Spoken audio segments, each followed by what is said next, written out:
মঙ্গলবার এক ভয়ঙ্কর ঘটনার সাক্ষী হয়ে রইল শিলিগুড়ি ৩৮ নম্বর রোডে সুকান্তনগর অটো স্ট্যান্ড এলাকার মানুষ। সকালে হঠাৎ নিজের ২৫ দিনের কন্যার সন্তানকে কুয়োয় ফেলে দেয় মা। ঘটনাটি ঘটানোর সময় জনৈক এক ব্যক্তি দেখে ফেলে এবং চিৎকার শুরু করলে আশেপাশের মানুষ ছুটে আসেন। এরপরে খবর দেওয়া হয় আশিঘর ফাঁড়ির পুলিশ ও দমকল বিভাগকে। ঘটনা জানাজানি হতেই চাঞ্চল্য ছড়ায় গোটা এলাকায়। এদিকে পুলিশ ও দমকল পৌঁছানোর আগে উদ্ধারের চেষ্টা চালায় স্থানীয় যুবকেরা, কিন্তু কুয়োটি অনেক গভীর থাকার কারণে শিশুটিকে উদ্ধার করতে পারেনি তারা। তৎক্ষণাৎ দমকল বিভাগের কর্মীরা পৌঁছে কুয়োর জল সরিয়ে সিঁড়ি দিয়ে বাচ্চাটিকে উদ্ধার করেন। পরে উত্তরবঙ্গ মেডিকেল কলেজ হাসপাতালে দেহ ময়না তদন্তের জন্য পাঠানো হয়। স্থানীয় কাউন্সিলর দুলাল দত্ত ঘটনার কথা উল্লেখ করে বলেন, এর সঠিক তদন্ত হওয়া উচিত।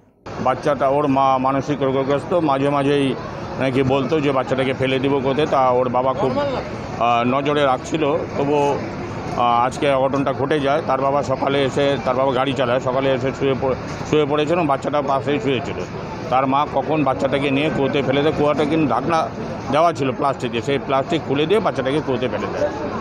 এবং এই যে ঘটনাটা ঘটে গেল, এটা ভাষায় প্রকাশ করা যাবে না। আমরা চাই যে আইন অনুযায়ী ব্যবস্থা নেওয়া হোক, ভদ্রমহিলা সত্যিকারে মানসিক রোগগ্রস্ত কিনা সেটাও যাচাই করা হোক, না এর মধ্যে অন্য কোনো কারণ আছে সেটা খুঁজে বের করা হোক। পরিবারের তরফ থেকে অভিযুক্ত মায়ের বিষয়ে মানসিক ভারসাম্যহীন তথ্য তুলে ধরা হলেও এর পিছনে অন্য কোনো রহস্য রয়েছে কিনা তা খতিয়ে দেখবে পুলিশ। তবে অভিযুক্ত অষ্টমী গোস্বামীকে আশিঘর ফাঁড়ির পুলিশ আটক করে নিয়ে যায়। পুরো ঘটনা তদন্ত করে দেখছে পুলিশ। শিলিগুড়ি থেকে অরূপ পোদ্দারের রিপোর্ট, ওঙ্কার বাংলা।